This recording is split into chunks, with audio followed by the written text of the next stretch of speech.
Hello there, YouTube. So, it's been a while. Been 3 weeks plus since I last uploaded a video. And there's a good reason for this. I thought that I'd broken my camera. I actually have broken the power supply for my camera, which means that now the only way I can charge my camera is by plugging it in by a weird cable to this power bank. Now, I've got this cable, which is currently connected to the camera. Let's see if I can unplug it. There we go. This cable here, it's a USB cable, but it also has this weird end here that plugs into the USB cable that comes out the camera, so that it can upload files onto computers and things like that. And through that, I can charge it. But it's very slow, very, very slow. It takes about 5 hours to charge, and I only get about an hour and a half recording time. I only discovered that yesterday. So I've charged the camera, and now I can record videos again, thankfully. Now, I've noticed that the channel has atrophied a little bit. I've lost somewhere in the region of about 30 subscribers. I think that's just because I reckon I was gaining and losing subscribers at about the same rate, just day to day. And if I'm not uploading any videos for 3 weeks, all the inactive accounts that Google just purges on occasion, they're still being purged, but no one new is coming to the channel, so I'm not getting the new subscribers. That's my logic anyway. Either that, or I have peaked shockingly small for YouTube standards, and it's all going to be downhill from here, and I'm just screwed. I may as well give up now. But I'm not going to, because I'm a tenacious little sod. So here we go. Not only is the channel still active, but I am going to act with quite a lot of hubris and assume that I have loads to share that everyone wants to see. Now, maybe I'm wrong, but I hope I'm not. Especially as there's not much else I can do with my time. So, I am going to be uploading videos. You'll notice that this video, it doesn't have the border that it used to have, where I had the picture and then my camera would appear in the middle inside a black border. I'm not doing that anymore. Instead, I have a little banner area around showing current conversation in the bottom here, and links to various different things up there. I think it looks a little bit more professional. It means I can show the full camera, full screen without having to resize and things like that. It saves you a little bit of time, because these templates are already built now. So it saves me a little bit of time in editing. I can just put the video footage straight on, template over the top, immediately export. So that should be quicker and easier to edit. But this is not the only template I've got, because I want to actually do more videos. I want to make my videos more interesting and more dynamic. So, I have, admittedly this is sickeningly cute and silly, but I like it. I think it's amusing. I've got this one for Booktube content. So, again, banner at the top. And I've got little doodles here and such, and a little thing that says currently discussing, so that at a glance you can immediately see what we're talking about. So that's Booktube. Now, gaming is going to be a bit different, because I want to make gaming content as well. I actually do want to finally get round to making it. So for gaming content, we've got this one. Now, I'm in the central square for this one, which I have had to do a bit of editing to resize my camera and put it in here post-recording this, but that's okay. Future me will have been doing that, and, well, he's a sod anyway. Right, so future me will have edited this so that I'm in the large square, but this one will not actually be what will be my face generally. Normally, my face will be in the even smaller square over there, which I'll move now. Now, while I'm in that square, this big one will be useful for gameplay footage, and I've sized it so that it is just right for a 720p video feed. So I can put that in, and it will size perfectly, it will line up perfectly, and I can just play gameplay footage. Now, if I'm playing it in high resolution, I'm playing it in 10K or 1440, I can size it down comfortably, and I won't lose anything too substantial from that. And I think that'll be interesting. I can do all my different videos on video games and my platformers video, and I've got a nice template where everything will fit. You'll be able to see the gameplay, and you'll be able to see everything. You'll still be able to see my mush I'm pointing to where it would be. I'm inside the square, so here, you'll still be able to see my mush. And everything should be great. As you can see, I've got some gameplay footage running over this now. I don't know what it is because I haven't picked it yet. But it'll be running over this now. Now, I'm going to go back to the vlog stuff now. And we still have one more because I do discuss one other thing here, and that's tabletop role-playing and tabletop gaming in general. So I've got another one. This one's a bit similar to the Booktube one, but I like it. It's got a nice little flair, and it's this one. This one is for when I'm discussing tabletop gaming, be that D&D, be that tabletop wargaming, like something like Warhammer. I don't talk about it all that often, but I did play it a lot, and I'm quite interested in looking into the Warhammer Fantasy Armies project, which looks quite cool, and my custom system, which I've been doing a lot of writing for. So I think that'll be interesting. I've got this nice little template. I've got like a little silhouette here of a castle where you can see currently discussing is there. So they've all got a little label with currently discussing, so you can always see what we're talking about. I think it's nice. I think it's got a little bit of a flair, and it's very easy at a glance to see what it is. So that's what I'm going to be doing. I've got those different templates, but I also think that in order for this channel to really grow, I'm going to go back to the vlog template now. There we go. In order for this channel to really grow and for it to find the audience it needs, I can't keep assuming that my audience cares about all the things I care about.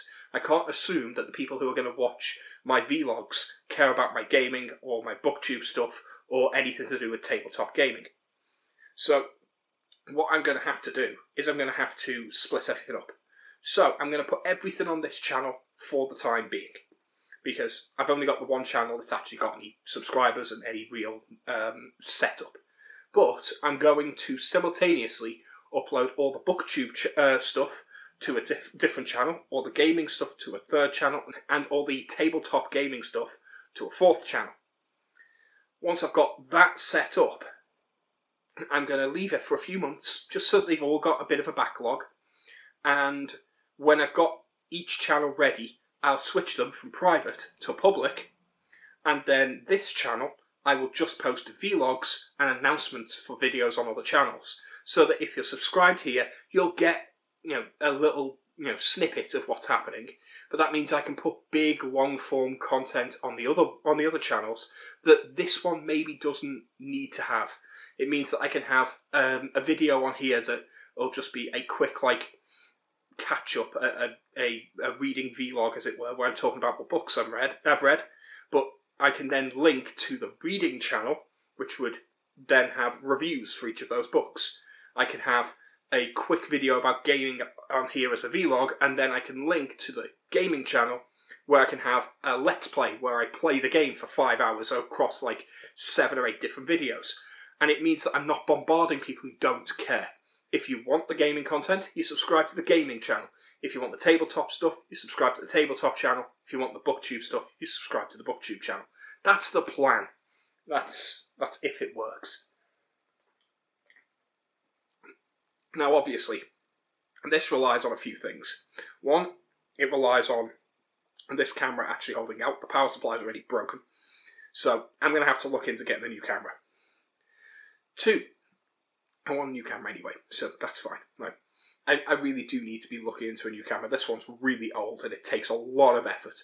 Now, I do have one thing that means that this camera might be capable a little longer. I've not set it up yet, but I will be setting it up in future videos, and that is I've got a proper boom mic, which means I won't need to use the camera audio anymore. That's the biggest problem with this, is it takes a lot of time to edit the audio for this channel, because I have to take this video, I then have to take the audio, separate it, filter it 3 or 4 times to get all the background noise and the horrible hissing out, which early on made my voice alter, and it made it really low or really twisted, and it was clear I was putting my voice through audio changes to try and get rid of all the stuff, and it sounded odd. I've got much better at it. It sounds much more natural now, but even still,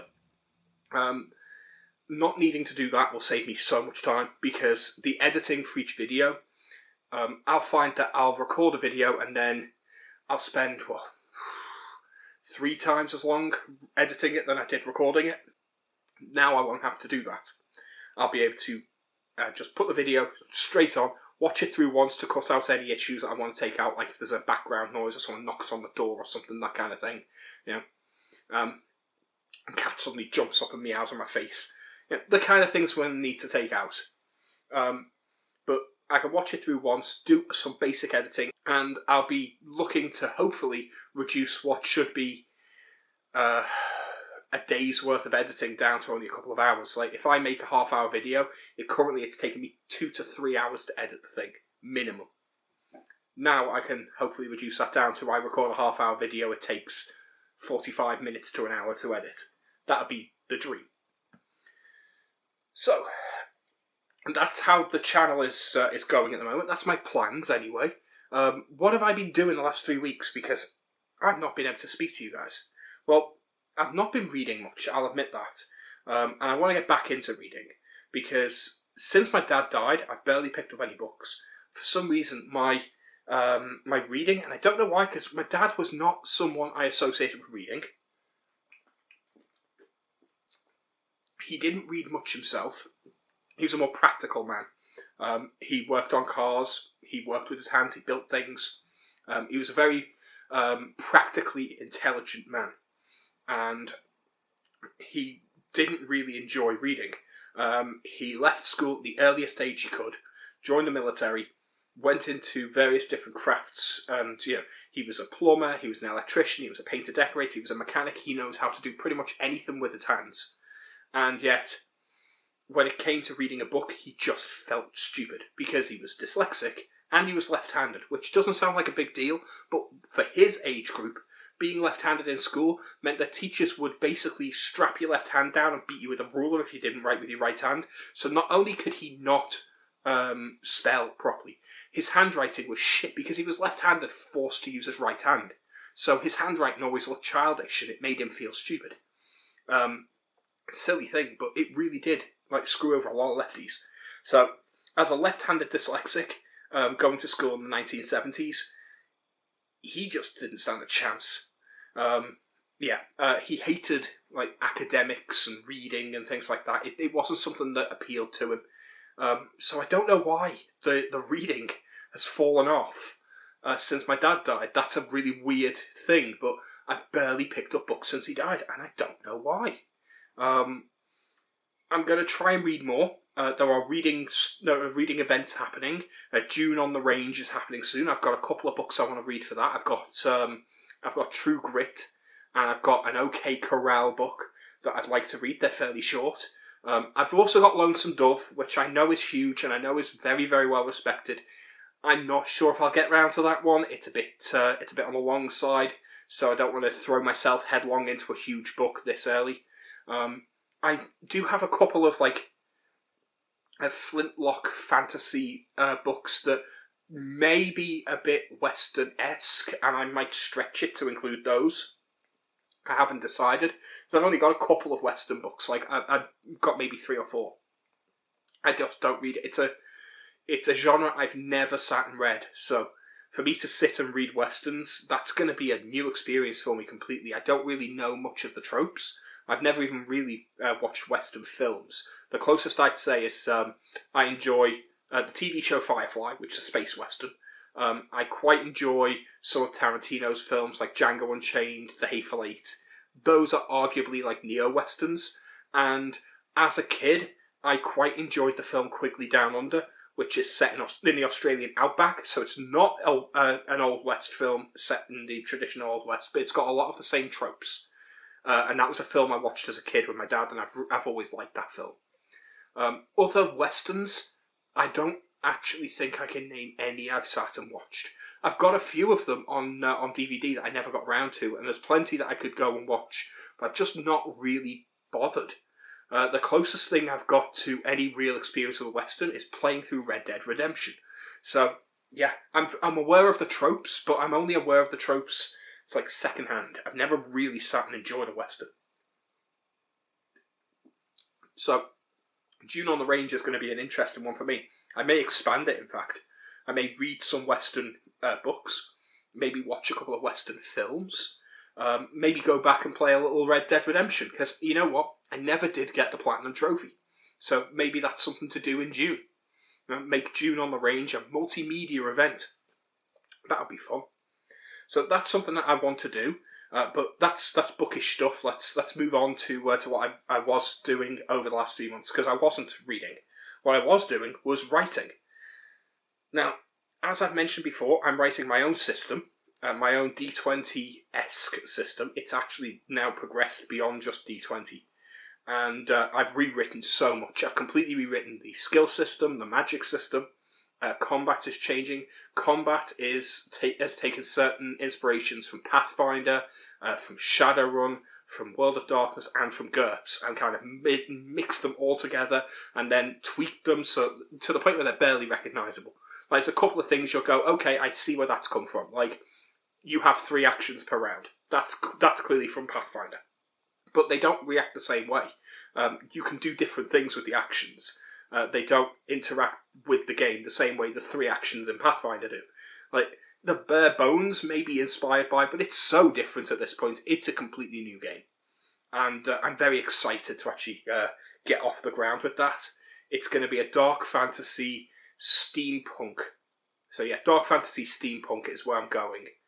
And I think I can make this into something that has enough of a difference in it that it's going to feel like something entirely new.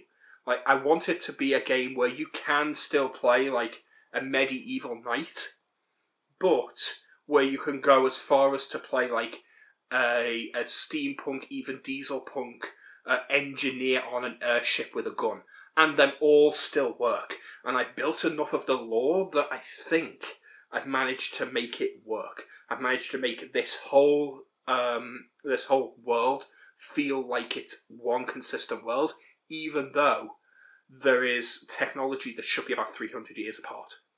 And I think I've managed it by explaining away the technological differences with magic.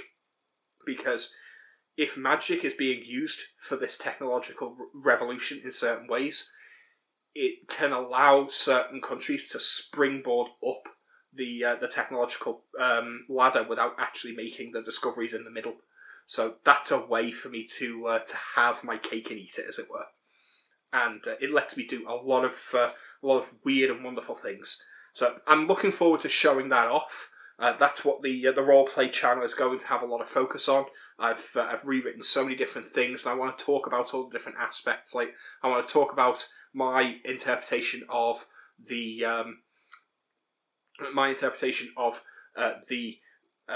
expertise and what I now call mastery system in my game, where expertise, instead of adding bonuses to skills, I'm now having it change the way you roll dice so that it doesn't alter the upper boundaries of bounded accuracy quite so badly, but it still makes you feel like an expert. I've got a nice system in play that I think works really well for that. We've reworked magic so that there's now a lot of interplay between the systems. There's a miscast system in play. Magic's now cast with skill rolls. There's no spell slots, so you can cast spells as many times as you like. It is a completely different game. Like I say, I can't say this any more with I can't get this across any more than I already have, really. And I'm not writing it alone. I'm primarily writing it, but I've had a lot of input from a couple of friends who have helped spitball a few things. They've come round. We've spent entire days writing, and the system has really developed into something special, I think, now. And in that, I've also been writing background and lore and world building stuff, which means I've been writing a few short stories based in this setting. Because by writing short stories in the setting, I flesh out the setting and I make it feel real for myself, which means I can then get more detailed mechanics for the game. So it all fits in together. So I've got a few of those that I want to show off at some point, and I'm not sure whether or not to do that as a bookish thing or a gaming thing or both, because it's a story, it's writing. So who is more likely to enjoy that? Well, we'll find out, won't we? Video games have been a completely different thing for me at the moment. I was focusing on platformers and trying to get my platformer videos out and done. I must have reached some kind of burnout on that. even though I didn't actually record the videos in the end, I scripted a lot of them. I got a lot of the gameplay I wanted. So I'm a fair bit of the way there. But I suddenly switched and started playing different games. And I've been playing Stardew Valley, which is a management sim game, which is really fun. It's like a farming management sim with a little bit of like, I hate the phrase, but like roguelike dungeon elements. And I did do like a 1 hour Let's Play like introductory episode, which I put up on the channel and then took down because honestly, I watched it back and I thought it was bad. I thought it was low quality. And while I'd like to do Let's Plays, I want to make sure they're high quality Let's Plays where you're watching it for good commentary, good, interesting content. You're not just watching me do the annoying and well, tedious elements of the game. Like when you're playing something like Stardew Valley, planting the crops and watering the crops and cutting down the trees, that gets very, very tedious very quickly. So I don't want to be exposing people to that because that is boring. So that's how I've been feeling anyway. I do want to do some more gaming stuff. I'd love to get back into the platformer stuff, make some videos on platformers. I want to get into doing some Let's Plays because they're really, really interesting for when you want to talk deep into a game, when you want to give your take on the game. And if you do Let's Plays of a platformer, generally platformers are less than 5 hours long. So you can do, say, a 5 to 10 part Let's Play of a platformer and really get in deep into the level design and things like that. And they get really, really fun, I think. It's a great genre to Let's Play because it's action on the screen and there's loads to talk about because you can talk about the different level design, the level placement, the character design, how it feels to play, the various different elements of challenge and how the game feels. There's a lot there that you can go deep into without really running out of anything to talk about.